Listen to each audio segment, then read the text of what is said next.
Well, welcome to the podcast. Yes, it's Rob Elliott here again on the Real People, Real Stories podcast. And we have a absolute awesome guest. He's from the other side of the country, the other side of the world to where I am in Sydney, Australia. It's Nat Garrison. He is a full-time podcaster. He was in real estate. He is a triathlon nut. He's a proud dad and a very proud person from the state of Georgia. Welcome to the show, Nat. How are you, buddy? Great, man. Thanks for having me. Mate, that's absolutely awesome. And, from all of us on this side of the world, we, wish you all the best over there in the USA and hope you all get nice and well and back to some type of whatever normal is going to be. But before you became a full-time podcaster and you've got your own coaching and all that, so a little birdie told me that you used to dabble in building. Yeah. Yeah. I didn't dabble in building. That's my forte. That's where I feel most at home. I always say I'm a carpenter at heart for sure. And that's the premise that I used to create the 8 Keys to Great was like, it was the process is how to remodel or renovate your life the way that you would remodel or renovate your home. And from years and years of doing that, that's kind of how all that kind of came to be. So did you come straight out of school into that, or what did you do to get into building? No, it was actually I've had several different careers. I like to take my life in like these kind of 10-year increments. It seems I really like to get into something for about 8 to 10 years. And then once I've done that, then I kind of get bored with that and move on to something else. So I started off right out of the gate working at UPS. Slinging boxes, for those who don't know, it's the shipping company, from those in the down in Australia. I guess you guys have like DHL or maybe something like that, but we got all of them. Yeah. So that's where I first cut my teeth in management and learned a lot of principles of leadership because, man, you're in the trenches there for sure. And then from there, I've always built things. I think my love of carpentry and construction and all that really started as a child. I was always making skateboard ramps and putting little things together and always stealing my dad's tools and getting yelled at and pilfering the local construction sites for leftover scraps of wood and things of that nature. Sometimes wood I wasn't supposed to take, but yeah, so I identified with that really early on. And then at some point I got to work for Owens Corning. Most people know them as the insulation company, the Pink Panther logo that you may be familiar with, but they started a construction division. And I was fortunate to kind of get in at the ground level when they first started that. They were coming out of an asbestos lawsuit, class action lawsuit, and so they were trying to gather some capital, and so they created this construction division because things were booming in the construction industry, and it was called Home Experts. And I started off just swinging a hammer like all the other guys, but then it got into management and eventually led our little region there to be the best in the country, and got a lot of opportunities from that, and eventually went out on my own from that. They eventually shut that division down and went back to their brick and mortar thing of insulation and shingles, which is what they know and what their main deal was. And cool. And so but that gave me the opportunity for the first time to really be an entrepreneur and go out there and do my own thing. And man, it was so much fun. It was a lot of hard work, and I never worked so hard in my life, but it was so rewarding. And I think one of the coolest aspects of that was being able to have something to show for your efforts at the end of the day. Were you a good student? Actually, I was. Surprisingly enough, I tended to do pretty well. I graduated from high school. I did really good in high school all the way up to my senior year, and I got accepted into the University of Georgia. Go Bulldogs! And that was all set in stone. And I decided to go on to cruise control at that point, and we started skipping a lot of school and missing a lot of classes. And it came down to graduation day, and I didn't know if I was going to graduate. And I had already been accepted into the University of Georgia. And I had to sweet talk a few teachers and be real nice and come in after school and do a few things, and was able to work it out. So I was able to go to university, and then went on to graduate from there. And actually I ended up finishing my bachelor's degree while I was at Owens Corning, doing that construction division over there. So wow. So you on your podcast, you are much like me, love to interview different people from different walks of life, different careers and that. And it's a little bit hard for us in Australia, especially, to know what's really going on in the States because we only see what comes across. Uh, so we're going to talk a little bit today about doing business in the States at the moment, what it's really like with the pandemic compared to over in Australia now, where we're, fingers crossed, we're coming out of it if we all learn to behave.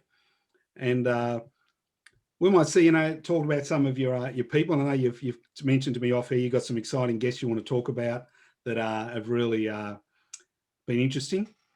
When this all hit in Georgia, how did the people react at first? Did they actually believe what they're being told? Did business adapt quickly to, mate, you've got to shut down, you can't do things that you've always done? Or did they try to just keep going?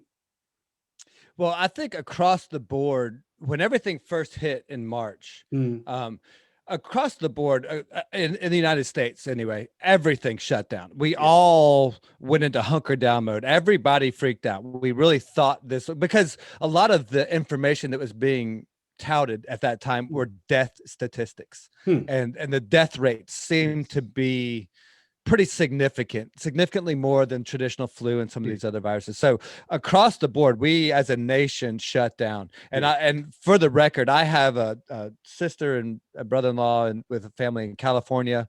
I have family in Colorado, and I have family in Florida, and I have family in Oklahoma. So I've actually got a pretty good spread of information coming across from not just from podcasters and other folks I'm talking to or guests on the show, but actual family members. And two of my family members have actually had COVID-19. Two of my sisters have actually contracted it. But yeah, so at the beginning, we all took it serious. We all hunkered down. And even though me personally, I from day one, for the record, have been very concerned about the reaction to this virus, much more so than the virus itself. So that being said, I still took it very seriously because my wife, number one, has an autoimmune disease. So she takes an immune suppressant. So she, right out of the gate, was very susceptible to it. And then my youngest daughter has Down syndrome and she had heart surgery. Now she's totally fine, but in theory, she's more susceptible. That's true. Now I don't really know that that's true in her case personally, because she does phenomenal, but being on the safe side, even I kind of went the safe route.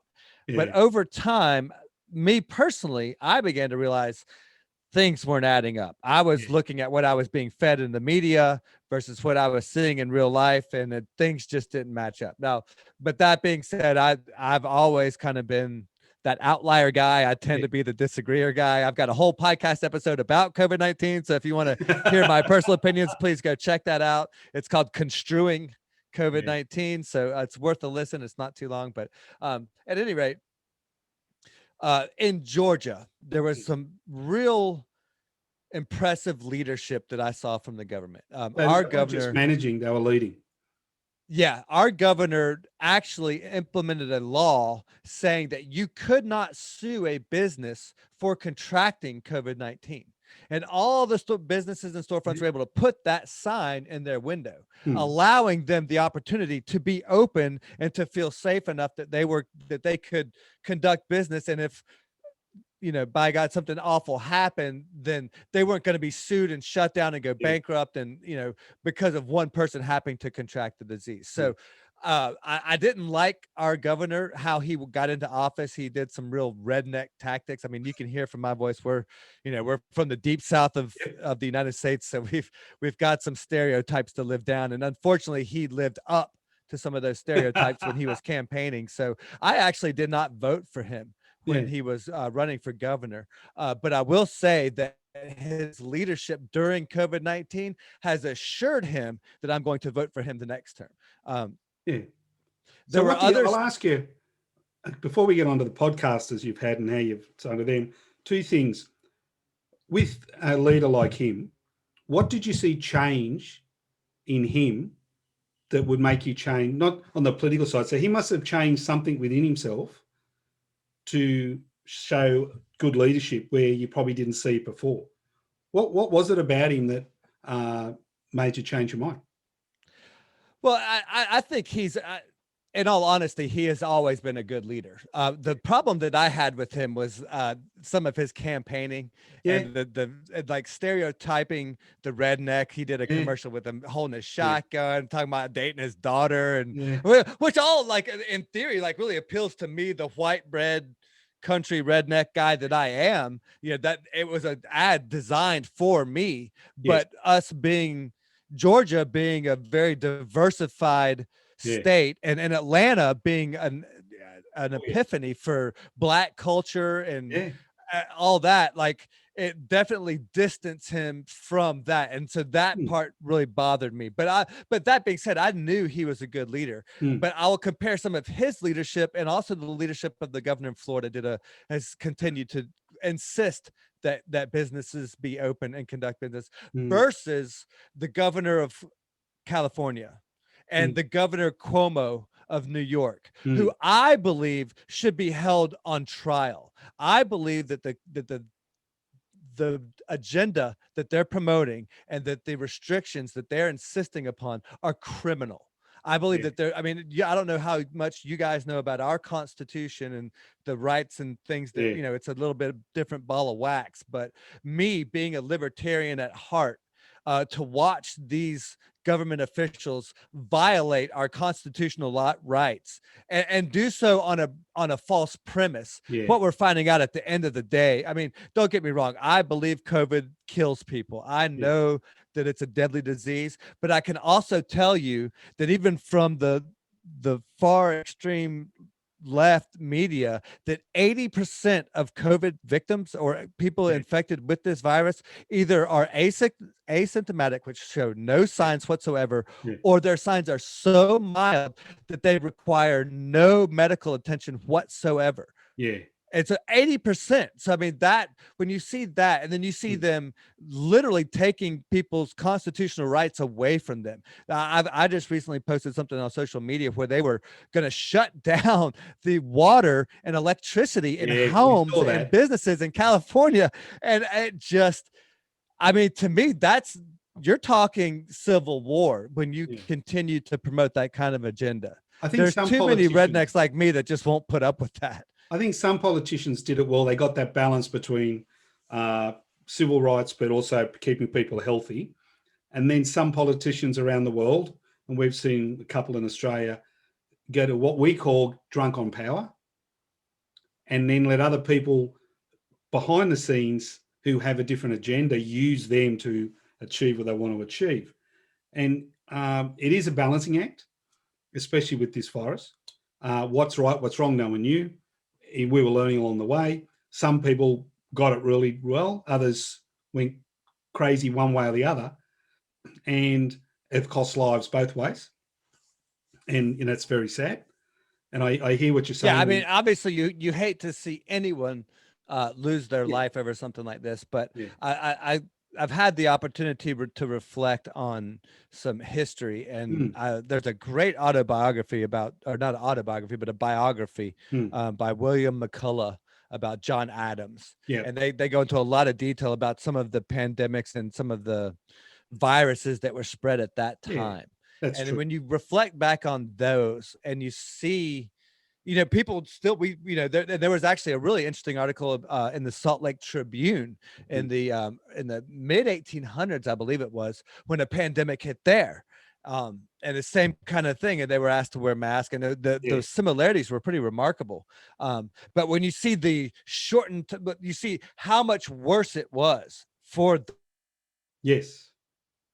those people and how much of a bigger impact on the overall population it Yeah. was, and then you see how short a time frame they were able to come to terms with what it was, and Mm, then you look at us and you see how we continue to extend and we continue to yeah. try to Second make this wave, into, you third know, wave. more than what it is. Yeah, then that's where it becomes problematic for me. Did you see with business in Georgia, especially any businesses or in America that pivoted so well, where others shut up shop, closed up? We saw them in Australia. Then others went, wow, this is a great chance for us to shift what we do, change what we do. And some of them are doing bigger business now than what they were doing before COVID. Yeah. So Yeah. There's did you actually see that happen also in your state? there's a couple of really cool success stories. Yeah. I'd love to share them with you. One is a competitor to who we are we're recording on Zoom, Yes. the platform that we're on today. But there's another recording platform called Squadcast, Yes, and I've heard they've been about that. around for a couple of years now. And the difference between Squadcast versus a Zoom is like on Zoom, we're recording over the internet, so there's Yes. always an opportunity for Wi-Fi Yeah. misfunction, a little twerk here and there. You'll always get that little burps and beeps and whatnots Yep. through the course of the conversation. Well, Squadcast, they record direct from you, the source. So Yep. you get a recording from my computer from my conversation, and you get a recording from your computer from your conversation.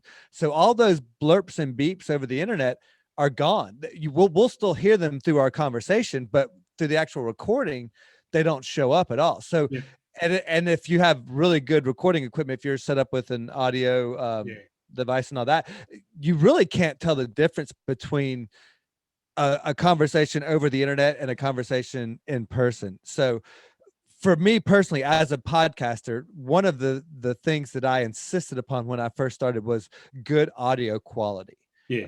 I'm not an audiophile by any stretch. I'm tone deaf and I Yep. can't sing or anything like that. But when I was listening to podcasts, if it was a phone conversation or over the internet conversation, I just could not get engaged with the content like I could when it was in person.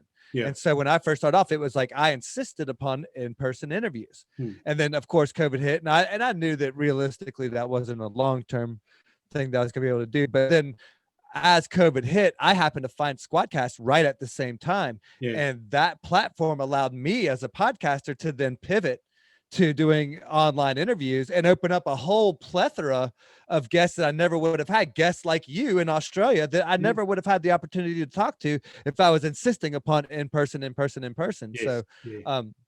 so Squadcast is one who's done an amazing job. I'll tell you another one.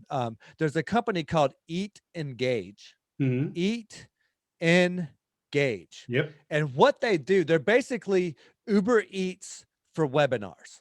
So let's say you have a webinar that you want to do, Yeah. and you're familiar. You work in this space a lot, and especially now with COVID, we know this is a virtual world we're living in. So the typical webinar will have maybe say 20% attendance. Yep. For all the invites that you put out there, you'll maybe get 50. That's if you're getting 20%, you're doing pretty good. Yeah. And then of that 15 to 20% of people who actually show up, you'll get maybe 5 to 10% actual engagement. True. And of that 5 to 10% engagement, you'll maybe get 1 or 2% that actually buy or whatever it is that you're selling at the end of the day.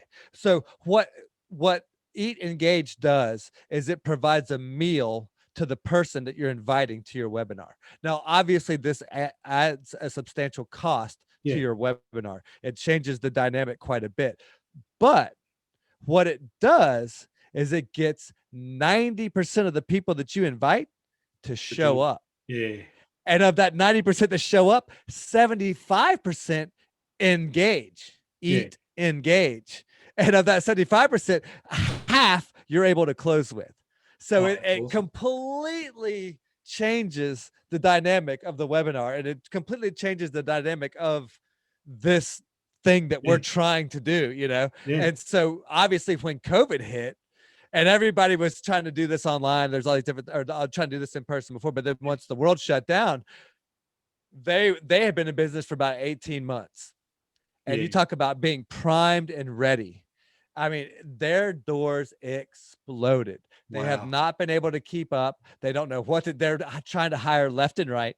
I mean, it's just become this phenomenon that they've got a waiting list of people trying to get set up to do what it is they're doing. I'm waiting for the competition to show up. I mean, it's only a matter of time before somebody else is, basically, because there's no rocket science to it. That basically you're just taking an Uber Eats app and providing a list of menus for the few places that are close to the people that they're engaging with. And, it's just basic setup. And when people get that meal, they feel obligated to listen. They feel obligated to interact, and they feel and then at the end of the day, if you can get them to listen and interact, then you can sell them. And then if you can't close that deal, then you might have to change at what you're selling. Or change your industry. It's much like iPhone was just a copy of Nokia. Nokia had the technology, didn't do anything with it. And Apple went, I'll have that. And that Apple's something else, man. yeah, look, I don't have an Apple, but a lot of my friends do. It's just They don't get along with me. I badmouth them too much. We were actually talking about this on another podcast. Like, me and Apple don't get along, and like their equipment, their devices, they know how much I dislike them, so they intentionally malfunction anytime I'm even close to them. We just so don't get they've along. built an algorithm into their phone, so if Nate G gets anywhere close, they're going to shut down. The anti-Nate G algorithm. Mate, you've pivoted a lot like I have at the start of this and gone online, and now we've been talking to people around the world. Is there any one of your, or two or three of your podcasts that you've done they've really surprised you, or your guests have really been super interesting that you never thought, wow, they've come out with some stuff that, totally different way of thinking or a totally new product or anything that really catches the eye that you could share with some of my listeners? Oh man, there's so many. That's like asking me to like talk about my children, dude. That's really tough. I could go so many different ways. Let's see if you want something old or something new. I've got probably both. Some of my older episodes or newer episodes from the start of COVID, and then something towards now, that because that'll be a good. It has changed people's thinking of everything and how we do everything. I mean, there is no norm. We're not going back to norm.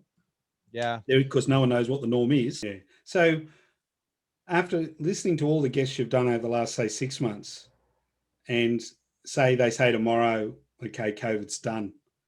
How do you see businesses coming out of this? What do you think they're going to have to do to, like, the businesses are never going to be the same again. We've gone online where we've never been online before. We've gone to delivery and home delivery. People are working from home now 1 day a week at minimum, where they're working, the other way 5 days. And people have gone, well, no, hang on a minute. My life is more important and my family are more important than spending 60 hours in an office in a city and not seeing my kids when they go to bed. And what was important to us 7 months ago is very different to what's important to us today.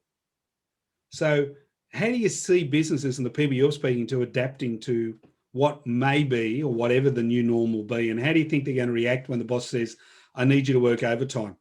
And they go, no, I want to be home with my family.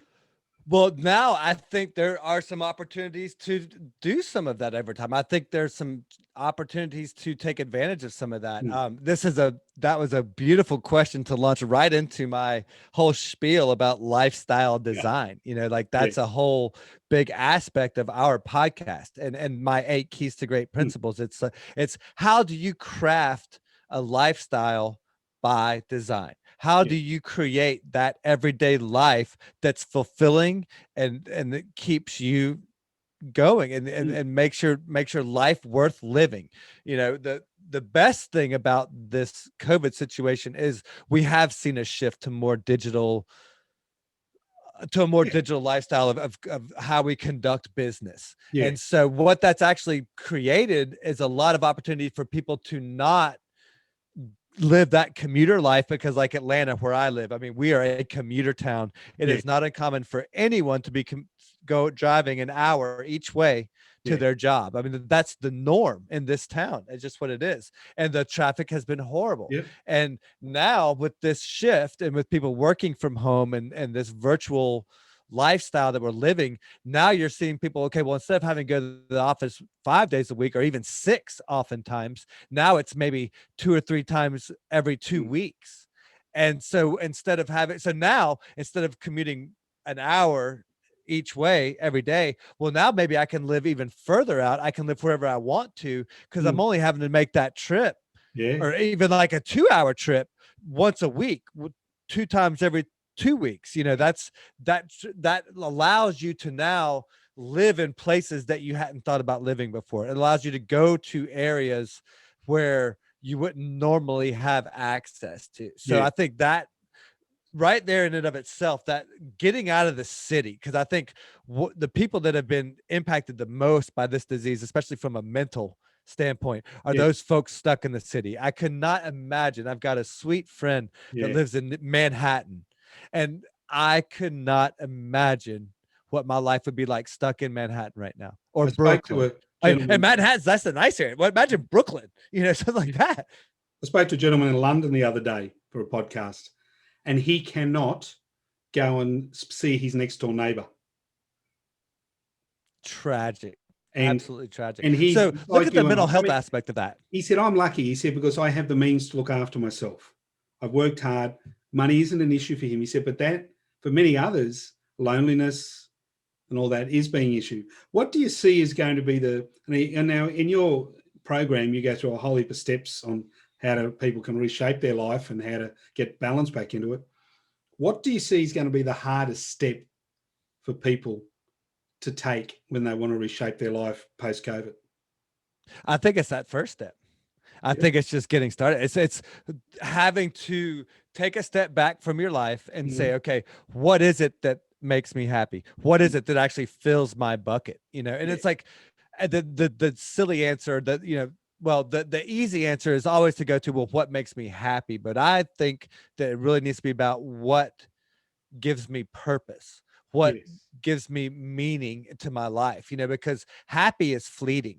You can eat a filet or a great steak every single day, but by the 30th day, all you want's a hot dog because you're so sick of that. So that happiness factor isn't sustainable. But if you can find something that is meaningful, something that gives you purpose, like for me, that building, having, always being the construction guy, I was always crafting something. I was always making something, like having my hands on something, having to shove something to show for my effort, something to show for my work. That was a very fulfilling thing for me. So, that's what I always tell people is like, okay, if you won the lottery, if you had $10 million, once you've already done the travel, once you've already got because when you say, okay, well, what would you do with $1 million, or what would you do with $1 billion? Well, I would invest in this. I'd buy this house. Okay, then what? Then what? Next. Okay, so once you have the cars, once you've gone to all the you can't travel the world for 10 years and still want to, eventually that's going to get boring for, so how do you want to spend that every day? And so the best thing about COVID is like, now it's given us this chance to say, okay, well, how am I spending my day? Now that I don't have to make that commute, now that I don't have to jump all over the place, what do I do? And I think that's been really terrifying for a lot of us because we've never had to ask ourselves those questions. I asked a similar question when I teach people. I used to teach people public speaking, and at the moment, we've got to do it differently because we're doing it like this. And I used to say to someone, we talk about purpose and doing something you love, and they didn't quite understand what it was like. And I say, okay, I'll give you this speech, go off and learn it, come back and talk about it. And they come out and they present it to the class. And then I whisper in their ear, now, tell me something that really you love doing. And they'd say soccer, or they'd say cooking. And I turn around to them without warning and go, okay, I want 2 minutes on cooking. And their whole body changes, their face changes, everything changes. We all have our passions. Rolls off and the then tongue. You'd have to tell them to shut up because they were just going and going and going. It's like me with my keys are great. You can't shut me up. Then it would click. And it has nothing to, it's got to do with public speaking, with doing something you love with your work, something you do out of work. Exactly what you just said. Purpose versus pleasure. Pleasure is fleeting, purpose is forever. That's the truth. Well, if you want a great book on this subject completely, it's called, there's an amazing quote by Steve Martin, comedian, actor. It says, be so good they can't ignore you. And Cal Newport wrote a book called So Good They Can't Ignore You. And it talks all about this subject, about how, going, like, we can't all be yoga instructors. Everybody like, oh, well, just do what you love or whatever. Well, I love yoga. That's not going to pay the bills. We're not going to all be rock climbers or, like I couldn't be a professional triathlete as much as I'd love to be, that just doesn't play into the cards, but when you can identify something, like I said, like we were talking about before, when in early childhood, whatever, like that you're passionate about, that cooking or whatever, when you can, when we start talking about, you said they get very comfortable, you can't shut them up. They also quit using the and the likes and they stop stammering. All gone. Their speech becomes fluid. It's like, and then that's what happens to me when I begin to talk about something I'm passionate about. It's like, okay, now it's like I can't, I'm an explosion. You know, it's like you Yeah, can't shut it up. mate, Volcano. it is so true. So if you were thinking about it now and the restaurants have reopened, and out of interest for people who aren't from Georgia, what's your favorite restaurant over there? What's your favorite that you love to go to? Oh gosh, man. Well, where I live, dude, we're blessed with Yeah, so many. I mean, there's a place right around the corner for me called Papa Jack's. Papa I'd love to Jack's. give them a club. That sounds such an American name. What is it? Really fried food that puts a heap of fat on you or something? No, it's not even. It's just good old Southern food, Yep. and it's like the home cooked meal kind of Yeah. deal. They have a drive through, and it's amazing. They were in a little strip before. They're just this Yep. little hole in the wall. And I love to be able to plug them because they would never advertise, and unless you come out here to this little So what do they spot in the specialize middle in? of nowhere. Ribs, or do they specialize in Just country vegetables? food. Just country. Like, to be honest with you, I love all their vegetables. I love all those country vegetables Yep. on the sides. I mean, I just get like one of everything when I show up there. Like, I'll basically get enough for 2 meals because I'm a foodie at heart, so I love Yep. to eat. But being in the South, we're also blessed with a lot of really good barbecue. For me, that's something I'm very passionate about. Yeah. I grew up cooking. I grew up like you Mm. grew up, in the hotel industry. I grew up in the restaurant industry, Yeah. put myself through school that way. And so I'm very passionate about food, and I love really good quality food. Yeah. And I have such a high level of respect for pit masters, guys who really know how to smoke meat Yep. properly, because to me it is a bit of an art form. Mm. There's a method to the madness in a lot of it, and it's not something that you can just follow a simple recipe or Yeah. just follow a step-by-step instructions and have it work out. You kind of have to have a little bit of a gift, if you want to be honest with if I want to be completely honest with you. But yeah, so and there's several great barbecue joints in Atlanta. If you ever get to the States, I'll Mate, wine you and dine you on all kind of different mate, places I like will that. get to the States and I will expect to go to Papa Jack's. Absolutely. But Oh, in the that would be a meantime, treat. I'm going to ask you a question that you don't know is coming. Two people, anyone, live or dead, that you could share a table at Papa Jack's with? Who would it be? Man. Go on, there you Oh. go. See, I didn't warn you about this one. So, No, but I love the question. That's so. I mean, the one right off of the gate is Jim Rowan. yes. Yeah. He was the mentor of Tony Robbins. If anybody doesn't know him, Yep. if you go look him up on YouTube, he's got plenty of content there, and he's just this. He actually kind of looks like you a little bit. He's kind of got the gray and the beard and everything. Well, he actually doesn't have a beard, but he's got the gray hair and everything. And he's from Idaho. He's like the son of a farmer. You know, but gosh, he just and he probably doesn't resonate with a lot of people, especially of like the millennial generation and the younger generation. Probably he would Yep. not appeal to, but I just love the guy. I could listen to him talk and some of his YouTube things are like 2 and 3 hours, 4 hours long. They just go on and on and on. And I have no trouble whatsoever just soaking all that up. I would love to have. Mm. He's passed now, so I'd Yep. love to have had the opportunity to spend some time with him. The other one is Abraham Lincoln. Yeah. I read a real brief biography about him, and one of the really things didn't talk. I mean, he's known for so many cool things, but Mm. before any of that, when he was early on in the early days, they were sent to what was the Western Front, and the Western Front back then was northern or the western part of New York State. Yep.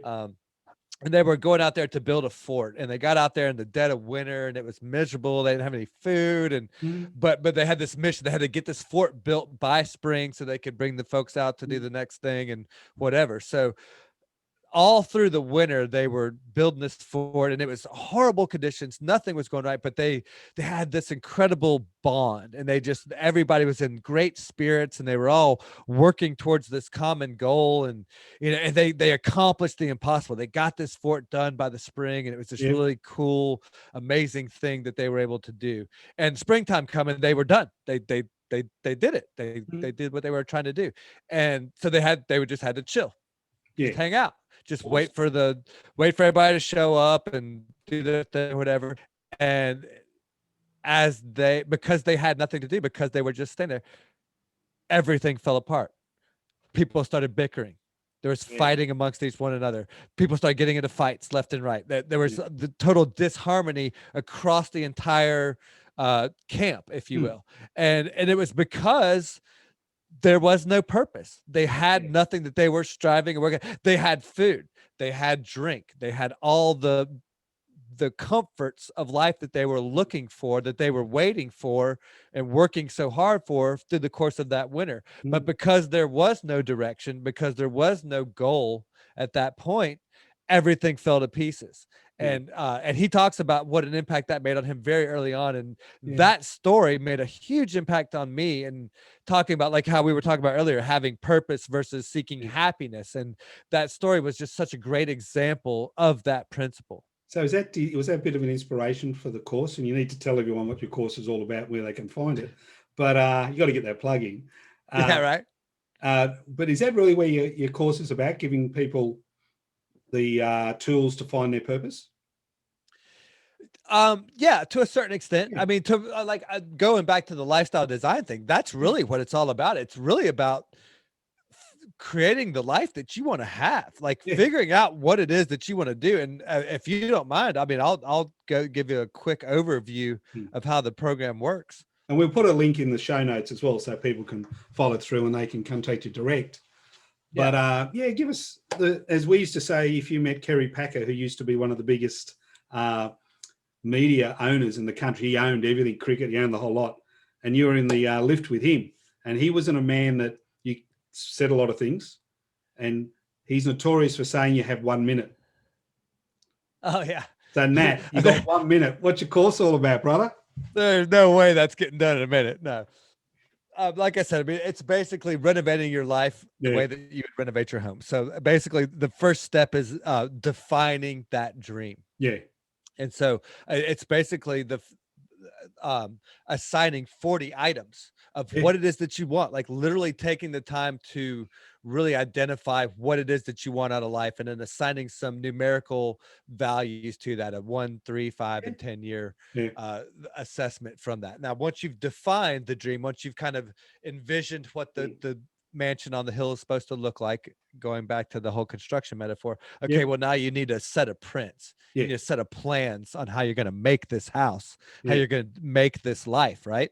So the next step is design your blueprint. And so through creating your blueprint, you've got a set of plans for the plumbing, you've got the electrical, you've got the HVAC. Well, each one of those plans represents some aspect of your life. And this is all the goal setting. This is the personal wellness. This is the business development and all these different aspects of it. So once you've got the plan, once you've assigned all the different things, okay, well, now you got to demo the bad habits, man. You got to demo the rotted wood. You got to have a clean slate to work with, right? Mate. I really do. Yeah. So that next step is that it's the demolition. You're getting the only way that you can get rid of those bad habits is by replacing them with good ones. And I'm sorry, where do they find the course? Oh, it's it can all be found at 8keysto great.com or .net. The trick to the website, though, is and I didn't really think about this as I've been presenting and sharing. It's become painfully obvious I didn't go about this the right way. So it's the number 8 keys, the number 2 great.com or .net. I got both domains, but so that makes it a little complicated for people trying to look it up, and if they don't have a direct link through the show notes, or if you're not hooking up with me through social media, then if you're having to actually cold find me, but if you type in the Extraordinary Podcast, typically you'll get some kind of link through there as well. So all of my content is on that platform. We've got a blog, we've got the podcast, obviously, and then some other. Not only do we have the program, but we've also got some really great resources as well.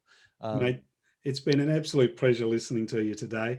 I love your passion. I really do. It's great to have someone on that isn't afraid to say what they think. I think we need more of that. We all respect each other's opinions. I think it's great that you're not afraid to say what you think, and it's what you believe. Anyone who gets to watch the video this can see it in your face. You're a man, who you are. Your podcast, mate, I listen to it. I love your guests. They are absolutely awesome on the Extraordinary Podcast. You can find it on all the channels. It's been brilliant speaking to you, Nat. You stay safe over there in Georgia. You stay healthy. And we do look forward to catching up again soon. Yeah, man. Next time we're gonna do it in person because either you're coming to the States or I'm getting down there to Australia, one of the two, and then we're gonna get rowdy and do it for real. Mate, not a problem at all. Don't forget, everyone, if you like our podcast, please hit the like, hit the share. You know what? We don't make any money out of this. We do it for our love. And as I say to everyone, have a groovy day.